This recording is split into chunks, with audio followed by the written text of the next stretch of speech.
अगर आप मुझसे पूछेंगे कि क्या मैं पेनी स्टॉक में इन्वेस्ट करना चाहिए, मैं कहूँगा बिल्कुल करना चाहिए। लेकिन डिपेंड करता है कि उसकी डेफिनेशन आपके लिए क्या है, राइट?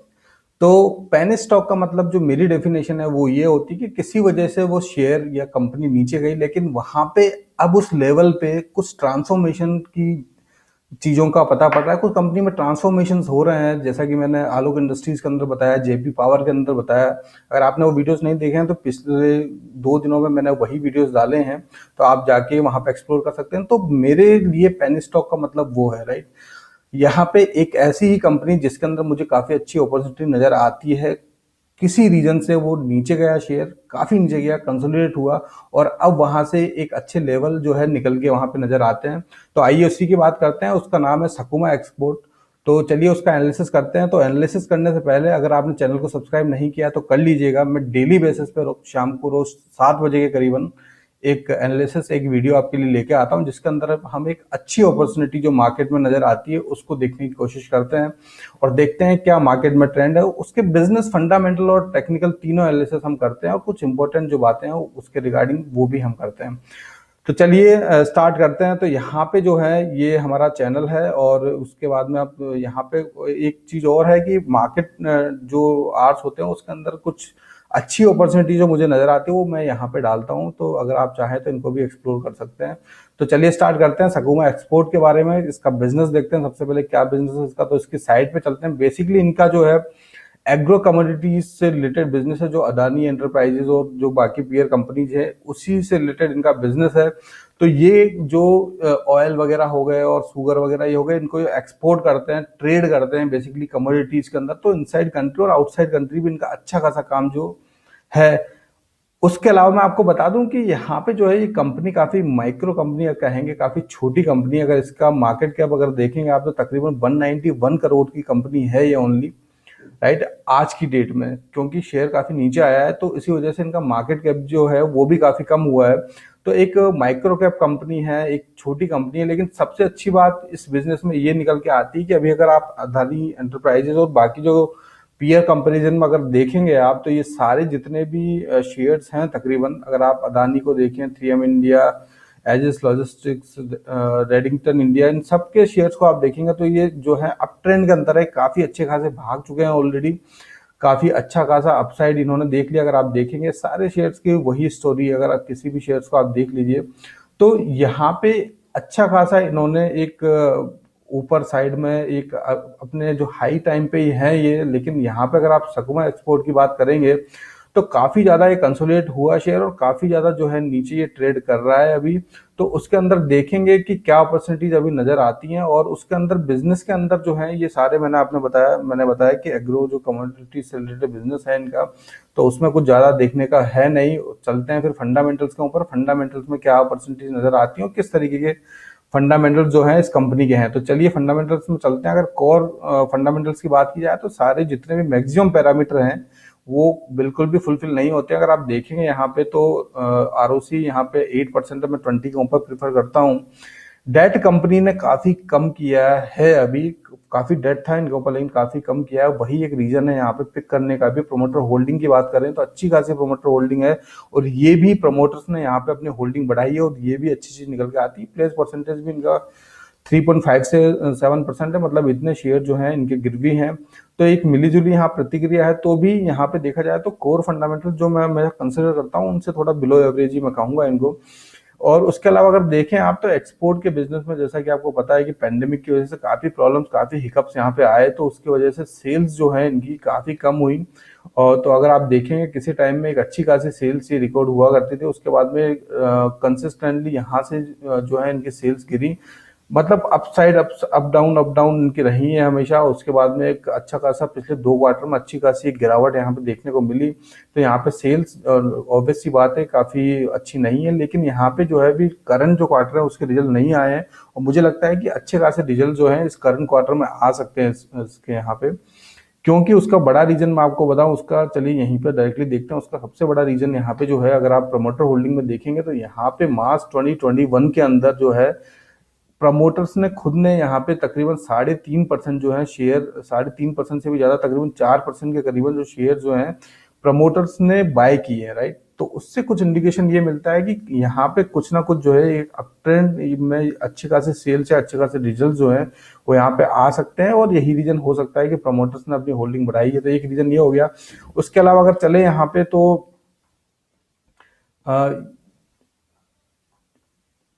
क्वार्टरली रिजल्ट में चलते हैं यहाँ पे, तो ये ऑपरेटिंग प्रॉफिट यहाँ पे जो है सारी चीजें बेसिकली यहाँ क्वार्टर इनका सही नहीं रहा। प्रॉफिट एंड लॉस के अंदर देखें तो वो भी इस साल के अंदर काफी अच्छा खासा नहीं आया। काफी जो है नंबर्स काफी अच्छे नहीं थे अगर देखा जाए 2020 के अंदर, और टीटीएम में भी नंबर यहाँ पे अच्छे शो नहीं कर रहे हैं, और अदर इनकम भी इनकी डिक्रीज हुई है।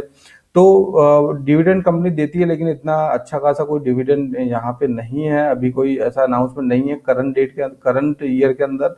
बैलेंस शीट की बात करें तो यहाँ पे कुछ इंटरेस्टिंग बातें जो निकल के आती हैं। सबसे बड़ी बात आप देखिए, यहाँ पे जो कंपनी है, अगर इसके रिजर्व्स आप देखेंगे तो कॉन्टिन्यूसली इसने अपने रिजर्व्स बढ़ाए, जो कि एक अच्छी बात है। अगर यहाँ पे बोरिंग की बात करें तो एक टाइम पे कंपनी के पास में, अभी कंपनी की मार्केट कैप तकरीबन 195 करोड़ की है, और यहाँ पे तकरीबन अगर आप देखेंगे तो 128, 136, 131 इतना ये जो है इनके पास में बोरोइंग थी ऑलरेडी, राइट। तो ये अपने आप में एक बड़ी चीज निकल के आती है कि इतनी ज्यादा इनके पास बोरिंग थी। लेकिन सबसे अच्छी बात ये निकल के आती है कि इन्होंने जो है कॉन्टिन्यूसली अपनी बोरिंग कम की। सबसे जो मेन पॉइंट यहाँ पे है, पहला पॉइंट जो प्रमोटर होल्डिंग के मैंने बताया कि प्रमोटर्स ने अपने कुछ शेयर बाय किए हैं, एक रीजन वो हो गया। दूसरा रीजन यहाँ पे बोरोइंग होगी, कंपनी अपनी बोरोइंग यहाँ पे कम की है।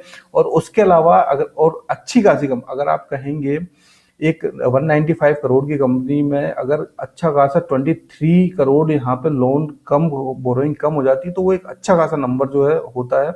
नो डाउट 10% के ऊपर जो नंबर होता है, और एक अच्छा खासा नंबर है यहाँ पे, राइट। उसके अलावा यहाँ पे जो है रिजर्व्स भी कंपनी ने अच्छे खासे इंक्रीज किए हैं, और अच्छे खासे रिजर्व्स कंपनी के पास में है अभी।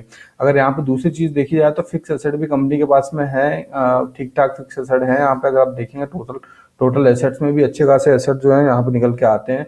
अगर कैश फ्लो में बात की जाए तो अच्छा खासा कैश जो है कंपनी के पास में है, कोई कैश बुक्स में दिखता है, तो उसके रिगार्डिंग कोई भी वरी करने की जरूरत नहीं है। शेयर होल्डिंग पैटर्न की ऑलरेडी बात कर चुके हैं कि यहाँ पे प्रमोटर्स ने अच्छे खासे अपने शेयर्स बढ़ाए हैं, अच्छी खासी परचेजिंग की है।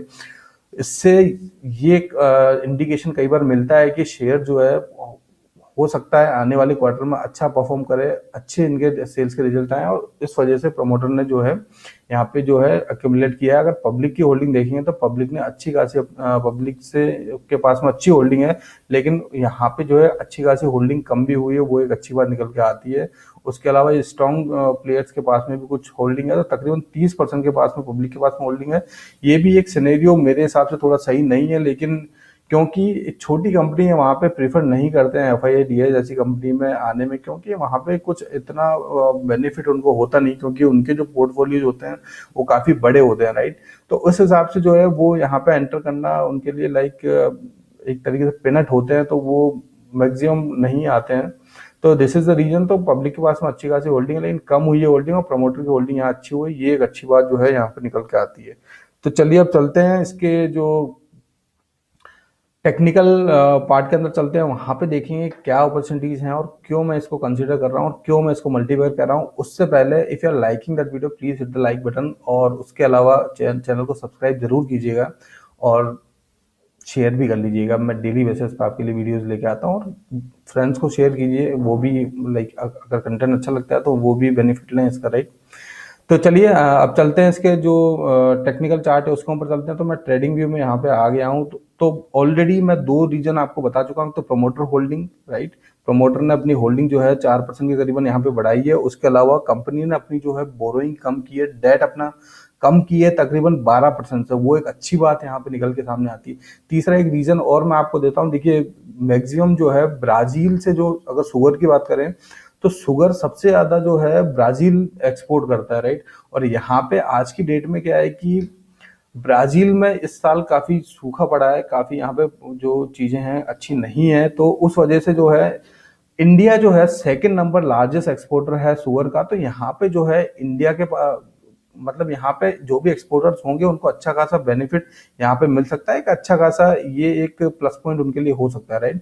तो चलिए अब टेक्निकल पर देखते हैं टेक्निकल में क्या अपॉर्चुनिटीज नजर आती हैं। तो अगर मैं टेक्निकल्स के अंदर यहाँ पे जाऊं तो यहाँ पे अगर आप देखेंगे तो ये शेयर अगर स्टार्टिंग से देखेंगे तो देखिए इस रेंज में ये तकरीबन बायस्ड रहा है यहाँ पे, बिल्कुल इस रेंज में बायस्ड रहा। और उसके बाद में एक अच्छा एक अब ट्रेंड के अंदर ये शेयर किया, अगर आप देखेंगे अच्छी रैली के अंदर ये शेयर किया, अगर आप यहाँ पे देखेंगे तो तकरीबन उसी रेंज में अभी है, ये 6 साढ़े 6 पे हुआ करता था। उसके बाद में ये शेयर जो है 40 यहाँ पे तकरीबन इसने 41 का हाई बनाया, तो तकरीबन 7 गुना ये शेयर ऊपर हुआ। उसके बाद में फिर ये कंसोलिडेट होना चालू हुआ और यहाँ पे थोड़ा सा कंसोलिडेट हुआ, लेकिन मार उसको फिर बाद में और भी पड़ी और उसके बाद में एक अच्छा शार्प फॉल आया। शार्प फॉल आने के बाद में एक इसी रेंज में ये कंसोलिडेट हो रहा है। लेकिन अब इसका रीजन देखते हैं कि क्यों अब इस वाली जगह पे जो है यहाँ पे काफी टाइम से जो कंसोलिडेट हो रहा है, जो कि सेम रेंज है, यहाँ पे क्यों हम इसे प्रीफर करें और क्यों हमें इसको प्रीफर करना चाहिए,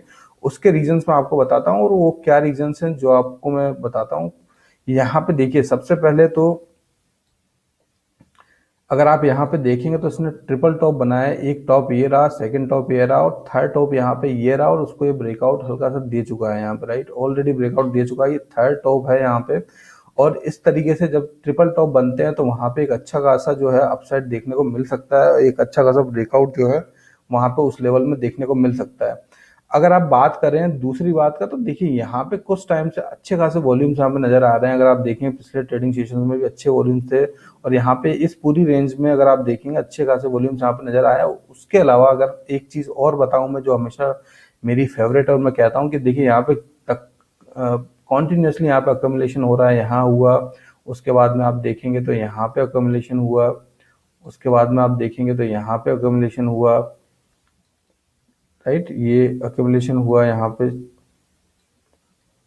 तो ये जो है अक्यूमुलेशन हुए हैं, अक्यूमुलेशन होने के बाद में यहाँ पे जो है एक ट्रिपल टॉप का यहाँ पे इंडिकेशन भी है और यहाँ पे एक ब्रेकआउट का इंडिकेशन भी है। उसके बाद में एक सबसे अच्छी बात देखेंगे यहाँ पे, अगर इस रेंज से निकलता है तो उसके बाद में कोई मतलब रुकावट ही नहीं है यार। यहाँ पे सारा एक शार्प फॉल हुआ था और अच्छी खासी रेंज है इसको यहाँ पे पहुंचने के लिए, राइट। अगर ये यहाँ तक भी पहुंचता है ये फर्स्ट टारगेट पे, तो यहाँ से भी तकरीबन ये 3 गुना जो है, 3 गुना करीबन है यहाँ पे। और यहाँ पे अगर ये सेकंड टारगेट पे पहुंचता है तो यहाँ पे तकरीबन तकरीबन ये 5 गुना के करीबन है। तो एक अच्छे खासे यहाँ से रिटर्न जो है आ सकते हैं इसके अंदर। और डाउन साइड मुझे कम नजर आता है। और जिस तरीके से अब ये शेयर जिस तरीके से ट्रीट कर रहा है यहाँ पे, जिस तरीके से अक्यूमुलेट हो रहा है और जिस तरीके के बाकी इंडिकेशन है, like promoters and debt company ने कम किया है, सेल्स जो है वो भी अच्छी हो सकती है, तो मुझे लगता है कि यहाँ से एक अच्छा खासा एक अपसाइड देखने को मिल सकता है और ये शेयर जो है अच्छा खासा रिटर्न दे सकता है। उसके पहले मैं आपको बता दूं, जो स्टार्टिंग में मैंने बोला था पेनी स्टॉक की क्या डेफिनेशन है। देखिए, पेनी स्टॉक में उतना ही इन्वेस्ट कीजिए जितना, अगर अगर लॉस भी हो जाता है आपको, बिल्कुल जीरो भी हो जाता है, तो भी आपको कोई फर्क नहीं पड़े, राइट। इसलिए 1% से 3% तक पेनी स्टॉक में आप इन्वेस्ट कीजिए। उसके अंदर भी क्या होता है, पेनी स्टॉक के अंदर अगर आप देखेंगे तो जैसे मैंने आलोक इंडस्ट्रीज का बताया था, उसके अलावा ये वाला बताया, उसके अलावा जेपी पावर बताया था, तो अगर 3 शेयर भी आप 1-1% इन्वेस्ट करते हैं तो वो यहाँ पे अगर आपके पास में 1 लाख रुपया है तो 1-1 हजार 3 हजार रुपया हो गया, राइट। तो अगर क्योंकि जब इस तरीके के शेयर जब रिटर्न देते हैं तो एक अच्छा खासा अपसाइड आपके पोर्टफोलियो को मिलता है और एक अच्छे खासे रिटर्न जो है आपके पोर्टफोलियो को मिल सकते हैं, राइट। तो ये सारी बातें हो गई। और पेनी स्टॉक वो होता है जहां पे कुछ अपॉर्चुनिटीज नजर आती है, कुछ ट्रांसफॉर्मेशन हुए हैं, कोई भंगार शेयर को हम पेनी स्टॉक शेयर नहीं कहते हैं। तो ये हो गई आज की बात। और ये सारी चीजें, ये सारी जो अपॉर्चुनिटी इस शेयर के रिगार्डिंग जो है मैंने आपको बताई। और अगर आपको ये वीडियो अच्छा लगा है तो शेयर कीजिए और सब्सक्राइब भी कर लीजिएगा। और डेली बेसिस पे हम एक एनालिसिस लेके आते हैं। कल फिर मिलेंगे एक नई वीडियो के साथ में। Till time take care, bye bye, और कल वापस मिलते हैं। Thank you so much, bye.